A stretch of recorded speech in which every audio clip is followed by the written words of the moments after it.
The benefits of honey dash to us. বক্সের ভেতরের শব্দটা ছিল নো।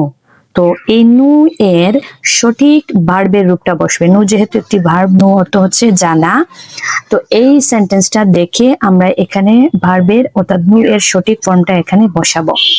রাইট ফর্ম অফ ভার্বের কিছু রুলস রয়েছে। এই রুলসগুলো আমি তোমাদেরকে টেকনিকের মাধ্যমে শেখাতে চেষ্টা করব।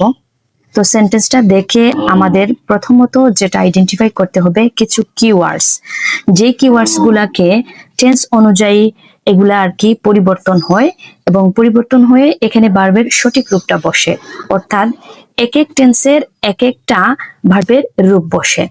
তো কিওয়ার্ডস গুলা তোমরা সবাই জানো মোটামুটি, এগুলাকে আমি কিওয়ার্ডসই বলে থাকি মনে রাখার জন্য। তো এগুলা হচ্ছে যেমন ইয়েস্টারডে, তারপরে টুমরো, টুডে, এগো, তারপরে long ago, since, before, after, এই শব্দগুলা। আরো অনেক কিছু রয়েছে, তো আমি তোমাদেরকে প্রাথমিক অবস্থায় এগুলাই বললাম। এগুলোই হচ্ছে কিওয়ার্ড। এ ধরনের শব্দ বাক্যে আছে কিনা সেটা আমাদের প্রথমত খুঁজে বের করতে হবে। আমরা যদি এ ধরনের শব্দ পাই, অর্থাৎ এই কিওয়ার্ডস গুলা পাই, তাহলে এখানে এই কিওয়ার্ডস অনুযায়ী অর্থাৎ এগুলা অনুযায়ী এগুলা যে টেন্সের হবে সেখানে সেই ভার্বের রূপ বসবে, সেই টেন্স অনুযায়ী ভার্বের রূপ বসবে আর কি। আর যদি আমরা বাক্যের মধ্যে কোনো কিওয়ার্ডস পাই না, তাহলে আমাদের প্রথমত এই সেন্টেন্স থেকে সাবজেক্ট খুঁজে বের করতে হবে।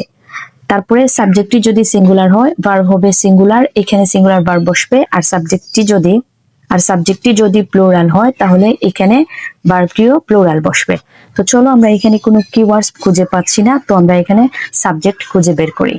বন্ধুরা, আমরা সাবজেক্ট কিভাবে খুঁজে পাবো এটার একটা ভিডিও আমি তোমাদেরকে ইউটিউবে আপলোড দিয়ে রাখবো, তোমরা একটু দেখে নিও। তো আজকের ক্লাসে আমি একটু তোমাদেরকে বলি, সাবজেক্ট বের করার নিয়ম হচ্ছে প্রিপজিশনের পূর্বের শব্দটি সর্বদাই সাবজেক্ট হয়। তাহলে প্রিপজিশন কোনটি? এখানে প্রিপজিশন আছে অফ। অফ একটা প্রিপজিশন, যে কোনো প্রিপজিশনের পূর্বের বা আগের শব্দটি হচ্ছে ওই সেন্টেন্সের বা বাক্যের রিয়েল সাবজেক্ট, প্রকৃত সাবজেক্ট আর কি। তো এইখানে হচ্ছে প্রিপজিশন হচ্ছে অফ, এর পূর্বে আছে বেনিফিটস, ঠিক তার পূর্বের শব্দটি হবে ওই বাক্যের বা ওই সেন্টেন্সের সাবজেক্ট। এখানে দেখো, বেনিফিট অর্থ হচ্ছে উপকারিতা, আর বেনিফিটের সাথে এস যুক্ত রয়েছে, তার মানে হচ্ছে উপকারিতা গুলো। উপকারিতা বেনিফিট এটা হচ্ছে সিঙ্গুলার, আর এস যুক্ত রয়েছে, তার মানে হচ্ছে এটা উপকারিতা গুলো, এটা হচ্ছে প্লুরাল।